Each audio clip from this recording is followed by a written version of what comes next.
কি অবস্থা তোমার? কেমন আছো? ভালো আছো? ও খুব মাইন্ড করছে, কারণ আমি এই স্পেন সম্পর্কে শুধু নেগেটিভ ভিডিও বানাই, এজন্য। ঠিক আছে, এখন কি করা যায়? ওকে কাছে নিয়ে আসছি, এখন থেকে ওকে নিয়ে ভিডিও বানাবো।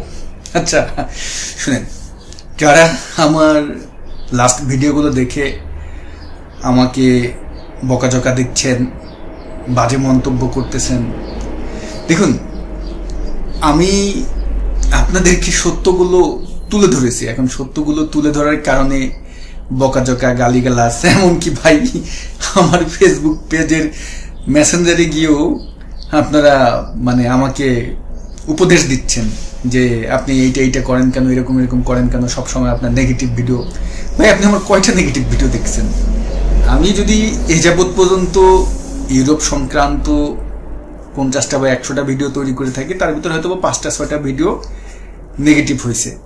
এখন এই 5টা 6টা নিয়েই আপনারা আমাকে বিচার করতেছেন, তাই না? আচ্ছা দেখুন, আজকে ভালো কথা বলবো ভাই, আজকে খারাপ কথা বলবো না।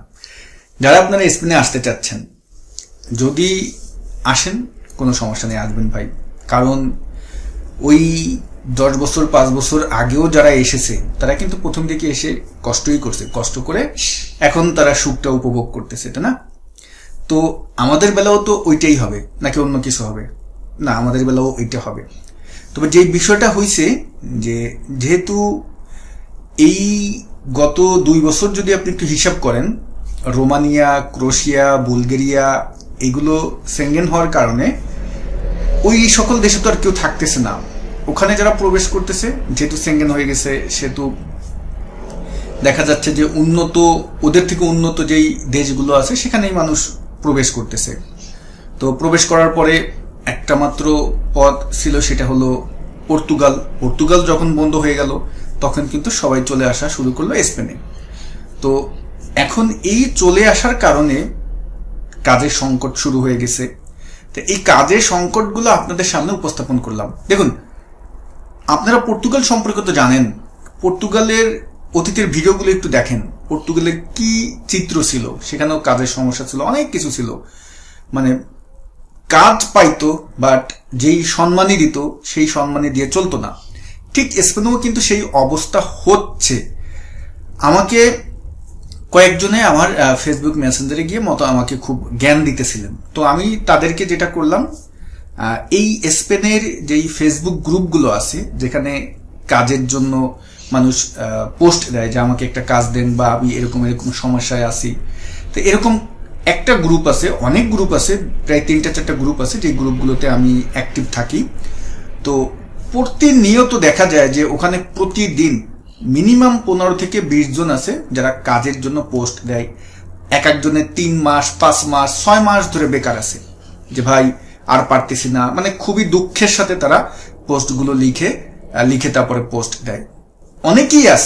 অনেকেই আছে যে আমি যখন প্রথম দিকে স্পেন নিয়ে পজিটিভ ভিডিওগুলো তৈরি করছি, আমার ইমেল আইডি খুঁজে তারা পেয়েছিল, আমার ফেসবুকের আইডি খুঁজে তারা পেয়েছিল। আমি তাদেরকে আসলে পাবলিক ভাবে আমি তাদের দেখাতে চাচ্ছি না ভাই।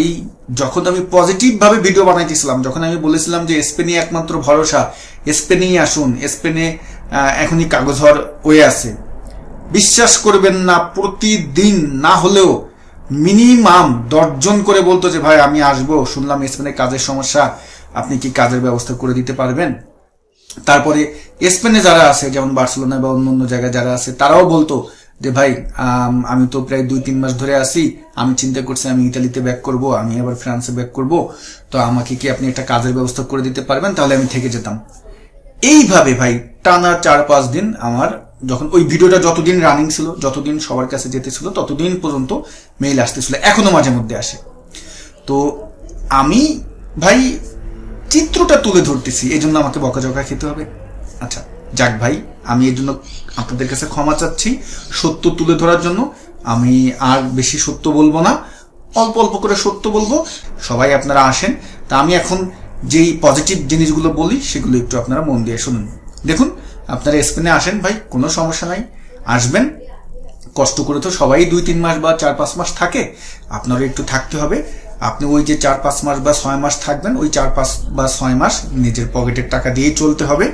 তো যে জিনিসটা করবেন, নিজের পকেটের টাকা দিয়ে চলেন বা যেভাবেই চলেন না কেন, এর পাশাপাশি কাজগুলো খুঁজবেন, সিভিগুলো দিবেন, আপনার পরিচিত মাধ্যম যারা আছে তাদের সাথে যোগাযোগ করবেন, একটু যেই সিটিগুলো খুব পরিচিত সেই সিটিগুলোর বাইরে গিয়ে কাজ খুঁজবেন, দেখবেন আপনি কাজ পেয়ে যাবেন।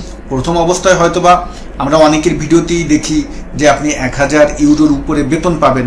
প্রথম অবস্থায় আপনি হয়তোবা এই বেতন পাবেন না, প্রথম অবস্থায় আপনি হয়তোবা 700-800 করে বেতন পেতে পারেন, কাজ পেলেও 10-12 ঘন্টা ডিউটি হতে পারে। তা প্রথম অবস্থায় ভাই এই কষ্টটা একটু করতে হবে, সহ্য করে হলেও কষ্টটা করেন, একটা সময় গিয়ে কিন্তু আপনি সাকসেস হবেন। আর ভাই এগুলোই তো।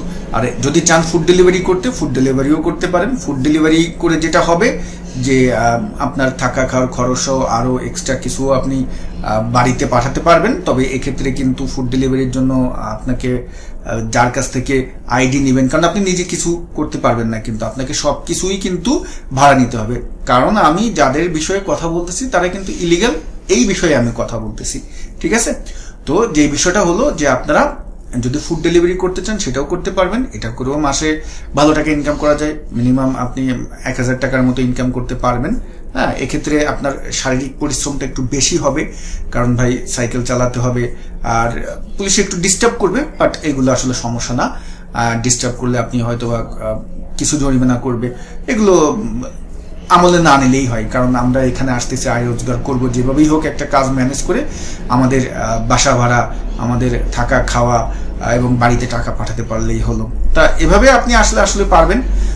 আর ভাই 2 বছর যখন হয়ে যাবে, 2 বছর হওয়ার পরে যে কোনো কারো ধরে টরে একটু ডিক্লিয়ারে বা কোনো কাজের পারমিট নেবেন, সেক্ষেত্রে বেশি টাকা নিবে না, সেক্ষেত্রে দেখা যাবে যে 4000 ইউরো থেকে 5000 ইউরোর মতো নিতে পারে, বা এর কমও নিতে পারে, বেশিও নিতে পারে। এটা ম্যানেজ করে আপনি তারপর ফাইল জমা করলে ইনশাল্লাহ আপনার কাজ হয়ে যাবে। খুবই সহজ প্রসেস, স্পেনের মতো এখন সহজ প্রসেস অন্য কোথাও নেই। আশা করি এই সুযোগটা আপনারা লুফে নেবেন। আপনি এখানে আসেন ফ্যামিলি সহ, যারা আসতে চাচ্ছেন, আমাকে অনেকেই আছে ফ্যামিলি সহ, আপনারা ইংল্যান্ডে আছেন, আপনারা ফ্রান্সে আছেন, ইতালিতে আছেন, বা আপনারা ডেনমার্কে আছেন, আয়ারল্যান্ডে আছেন, অনেকেই আমাকে মেইল করেন। তো তাদের উদ্দেশ্যে বলবো চলে আসুন, কোনো সমস্যা নাই ভাই। ওখানে কষ্ট যেহেতু করতেছেন, এখানে এসেই কষ্টটা করেন। এখানে এসে কষ্ট করলে দেখা যাবে যে 2-3-4 মাসের ভিতরে আপনার একটা কিছু হয়ে যাবে, একটা কিছু ব্যবস্থা হবে। যেহেতু ওখানেও আপনারা কষ্টটা করতেছেন, ওই কষ্টটা এখানে এসেই করেন, এটাই ভালো হবে। তবে ভাই যারা ফ্রান্সে বা অন্য জায়গায় আছেন, তারা যে বেতনটা পান এখানে এসে কিন্তু সেই বেতনটা পাবেন না, একটা সময় গিয়ে হয়তো বা পাবেন। আর এখানে তেমন বেশি ভাই বাসা ভাড়া লাগে না, তেমন বেশি খাওয়ার জন্য খরচ হয় না। এখানে দেখা যায় যে আপনি যদি আসেন, আপনি যদি ব্যাচেলার থাকেন বা ম্যাচ ভিত্তিক থাকেন, সিট ভাড়া 150 থেকে 200 ইউরো নিতে পারে, এর বেশি নিবে না।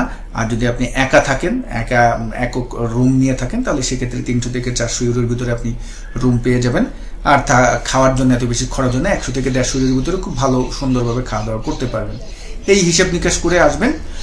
আবারও বলি, 1-2-3-4 মাস কষ্ট হতেই পারে ভাই, এটা একটু মেনে নেবেন।